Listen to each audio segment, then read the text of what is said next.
Bom dia, pessoal. Hoje a gente vai tratar da terceira classe de herdeiros, que é do cônjuge. Nas últimas aulas a gente viu a primeira classe, que é a classe dos descendentes em concorrência com o cônjuge, e a segunda classe, que é a classe dos ascendentes em concorrência com o cônjuge. Hoje a gente chega na terceira classe. Então, é a situação pela qual o cônjuge vai herdar na ausência de descendentes e de ascendentes. É o que está no artigo 1829, inciso 3º. A sucessão legítima vai se deferir na ordem seguinte, ao cônjuge sobrevivente. Então, sobrevivendo o cônjuge, não havendo descendentes nem ascendentes, obviamente esse cônjuge ou companheiro, como a gente ainda vai ver em aula específica a respeito disso, ele vai receber tudo, esse cônjuge. É importante lembrar também que existe uma exclusão completa dos colaterais entre os herdeiros necessários. Então, havendo cônjuge, a pessoa tendo irmãos, sobrinhos e tudo mais, esses irmãos e sobrinhos não vão receber absolutamente nada, vai tudo para o cônjuge, tá? Então, essa é a primeira regra importante. No artigo 1838, ele repete basicamente o que está no artigo 1829, inciso 3º, a gente sabe que o nosso legislador ele tem os problemas dele, né? Enfim, de qualquer forma, em falta de descendentes e ascendentes, vai ser deferida essa sucessão por inteiro ao cônjuge sobrevivente. É importante lembrar que o regime de bens nem é mencionado no artigo 1838. Então, não há qualquer influência do regime de bens na situação da herança aí, quando for recebida só pelo cônjuge, não havendo nem descendentes nem ascendentes. É importante lembrar também que a meação continua existindo. Enfim, de qualquer forma, a pessoa vai ter meação dependendo do regime de bens, a meação é garantida e depois se analisa a situação da herança. Por que é importante lembrar da meação? Porque tem situações, como a gente vai ver a seguir, que o casamento pode ter sido desfeito mediante uma separação de fato, ou seja, pode ser que esse cônjuge nem seja herdeiro mais, porém, ele vai ter direito à meação daquele patrimônio que foi deixado. Mas a gente chega lá, vamos lá, comigo. Então, primeiro, a meação sempre vai ser garantida. Segundo, não havendo descendentes nem ascendentes, o cônjuge ou o companheiro vai receber tudo. Bem, agora, esse cônjuge vai sempre ser herdeiro? Não necessariamente. Pode acontecer que se aplique o artigo 1830 do Código Civil. O que diz o artigo 1830 do Código Civil? Que só vai ser reconhecido direito sucessório do cônjuge sobrevivente se quando ele morrer, o cônjuge que morreu, né, o de cujus, não estiverem separados judicialmente nem de fato há mais de 2 anos, a menos que haja prova de que a convivência era impossível sem culpa do sobrevivente. Tem várias coisas que eu gostaria de pontuar aqui. Primeiro é o seguinte, que esse direito sucessório do cônjuge só vai ser reconhecido se eles não estavam separados no momento da morte do de cujus. E esse direito sucessório do cônjuge vai ser aplicado em 1830, mesmo na concorrência com a descendência ou concorrência com a ascendência do falecido. Então, tanto no caso da primeira classe ou da segunda classe dos herdeiros, esse artigo 1830 vai se aplicar. Então, o cônjuge só vai herdar se ele estiver ainda casado, no caso do companheiro, ainda estiver vivendo junto com a pessoa que morreu. Não havendo mais essa vida em comum, pode ser discutível se essa pessoa vai herdar ou não. Então, seguindo, o cônjuge só vai ter direito sucessório se tiver comunhão plena de vida, que é uma das características do casamento, né? Ele não vai ter direito a essa herança se ele estiver separado judicialmente ou extrajudicialmente. O código não está prevendo extrajudicial, porque o código é de 2002, a mudança da separação extrajudicial veio depois. Independentemente de haver ou não ainda permanência do Instituto da Separação, como a gente já viu também na aula de Direito de Família no semestre passado. A outro requisito também, pode ser que não tenha havido separação, pode ser que tenha havido uma separação de fato há mais de 2 anos. E daí com a separação de fato há mais de 2 anos, também esse cônjuge não teria mais direito de herança dos bens deixados pelo seu cônjuge, ex-cônjuge no caso, né? Ele só vai receber se ele provar que a culpa pelo fim do relacionamento não foi sua. É a chamada culpa mortuária e uma prova também diabólica. Ou seja, a pessoa que sobreviveu tem que, além de demonstrar a culpa de quem morreu, também tem que provar algo que às vezes é muito difícil, por isso a probácio diabólica mencionada aí, né? Agora, essa questão de você ter uma exigência de uma separação de fato por mais de 2 anos e sem culpa é vista por retrocesso, como retrocesso por boa parte da doutrina. Por quê? A jurisprudência anterior ao Código Civil de 2002 só analisava a separação de fato do casal. Porque se há uma separação de fato, com isso, não existe mais vida em comum. Não havendo mais vida em comum, não tem mais regime de bens. Não havendo mais regime de bens, você tem que fazer a partilha dos bens comuns e não considerar mais esse cônjuge um herdeiro. Essa é uma questão. Também tem críticas porque isso afrontaria princípios da ampla defesa do contraditório. O falecido não tem como exercer. Como é que ele vai provar que não foi culpa dele? Ele está morto. Além disso, tem uma questão factual. Em 2 anos de separação de fato, a pessoa poderia ter constituído uma união estável, porque pelo artigo 1723 do Código Civil, você não precisa de um prazo mínimo para constituir uma união estável. E a união estável vai gerar também direitos sucessórios. Então vocês estão vendo o problema. A pessoa sai de casa, fica numa separação de fato durante algum tempo, constitui uma união estável e daí falece. Não foi feita a partilha do casamento, aquele casamento não acabou e antes de dar 2 anos, essa pessoa já está com um companheiro. Como que vai se dar a sucessão dessa pessoa? Além disso, também tem uma situação também fática, importante, que é o aumento do conflito dos herdeiros. Porque os ascendentes e os descendentes do falecido vão muitas vezes aproveitar essa saída dada pela lei para poder excluir o cônjuge. Por que eles fariam isso? Para ganhar mais dinheiro. Então, poderia ser interessante ter aquele litígio naquele inventário para provar, mas a separação se deu por mais de 2 anos. Mas a culpa foi sua, sobrevivente, e não do falecido. Então, vocês veem que isso tudo pode afetar aí no inventário e acaba sendo talvez um retrocesso. Eu acho que eu tendo a concordar com a doutrina nisso. José Fernando Simão, ele tenta resolver isso de uma maneira simples. Só vai ser reconhecido o direito sucessório do cônjuge sobrevivente se quando morreu o outro, eles não estivessem separados judicialmente, extrajudicialmente, nem separados de fato. E esse entendimento doutrinado de José Fernando Simão está de acordo com o STJ. O STJ tem precedentes nesse sentido, decidindo basicamente meio que contra a lege, né, desconsiderando tanto o prazo quanto a culpa. A jurisprudência, inclusive, está consolidada nesse sentido. Embora é bom lembrar que esse artigo está em vigor até agora, esse artigo 1830, tá? Seguindo, e no caso de casamento putativo? Casamento putativo, como vocês sabem, né, putativo vem de putare, do latim, acreditar. A pessoa acreditava que o seu casamento era válido, porém o casamento se mostrou inválido por qualquer razão. Seja porque havia impedimentos, seja porque o casamento era anulável pelas situações ali de anulabilidade previstas no Código Civil.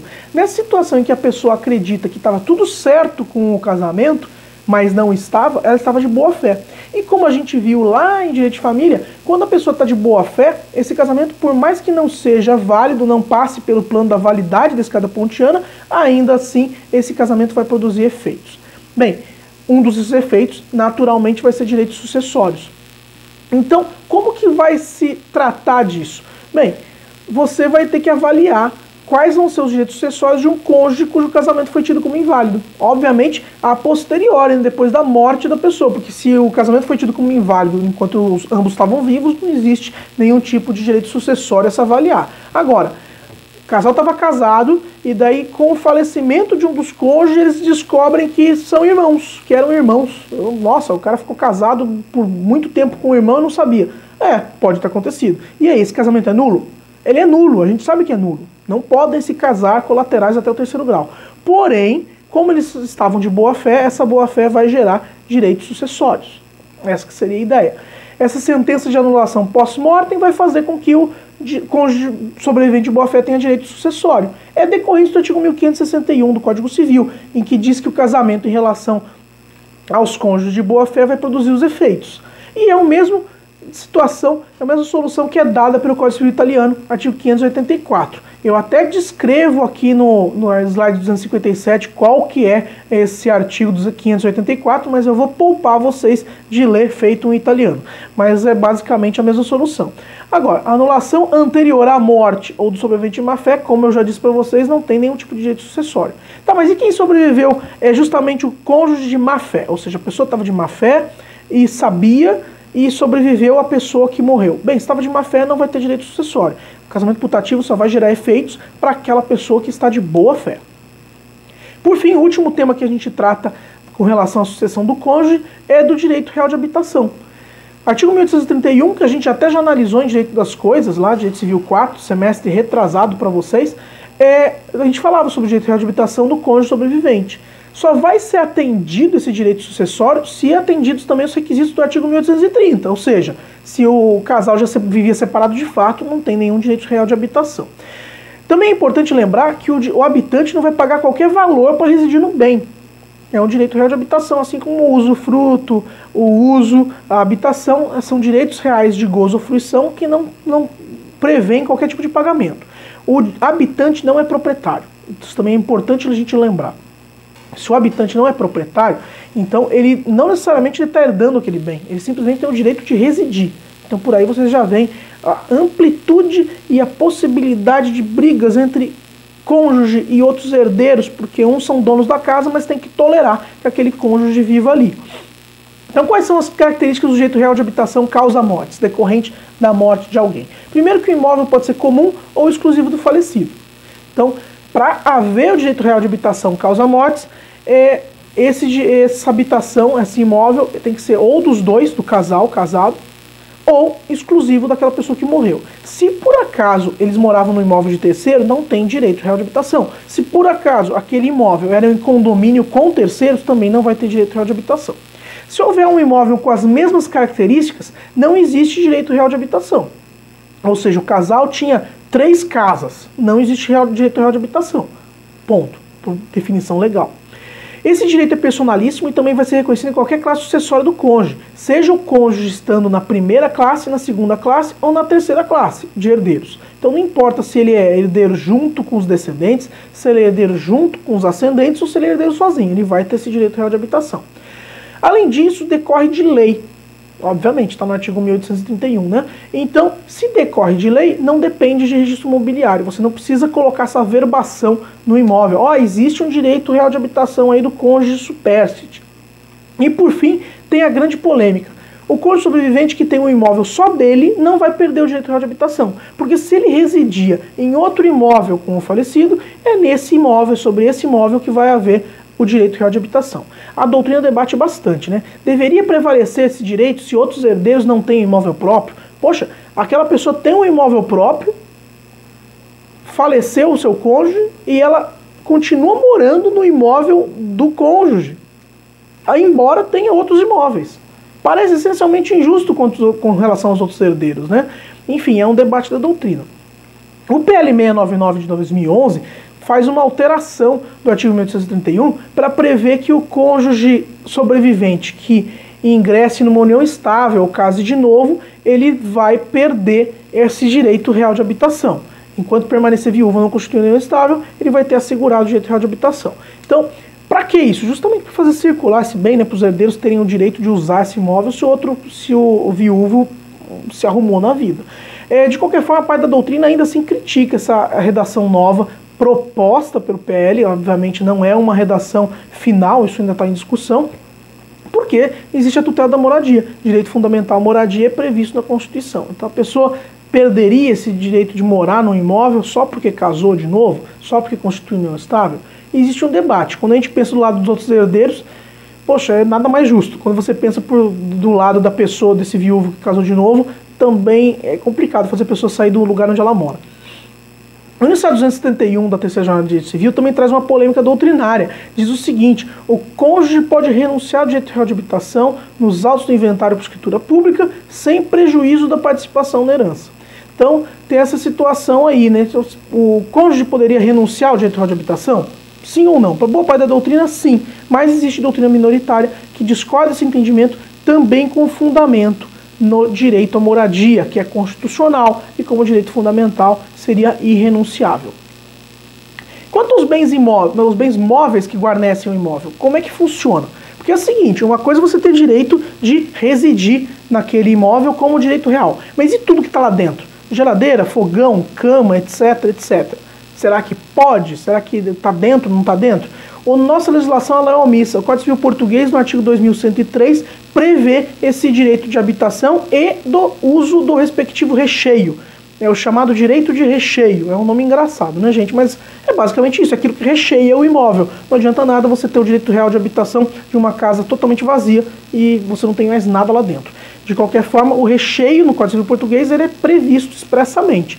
Agora, no Brasil, é debatível se esse recheio deve ou não ser garantido.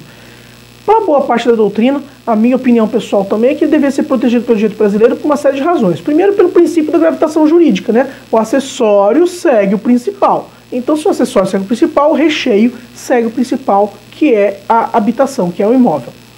Tem também a aplicação da teoria do patrimônio mínimo, de que nada adianta a pessoa ter uma casa, sendo que ela não consegue viver naquela casa, além do mínimo que ela precisa.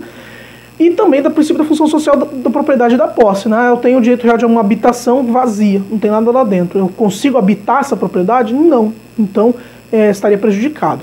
E também uma situação de igualdade em relação ao bem de família legal. Como a gente viu no bem de família legal lá no semestre passado, o bem de família legal prevê o recheio. Então, o bem de família legal tem tudo que tem dentro, todos os acessórios daquele imóvel estão incluídos no bem de família.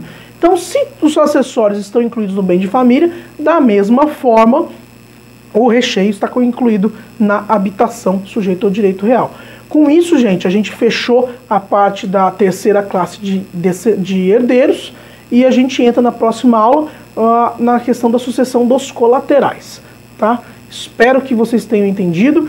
Eu estou à disposição para eventuais dúvidas e a gente vai se falando. Perguntem no Google Classroom e por e-mail, enfim, e a gente vai esclarecendo as dúvidas. Tudo bem? Até a próxima, pessoal.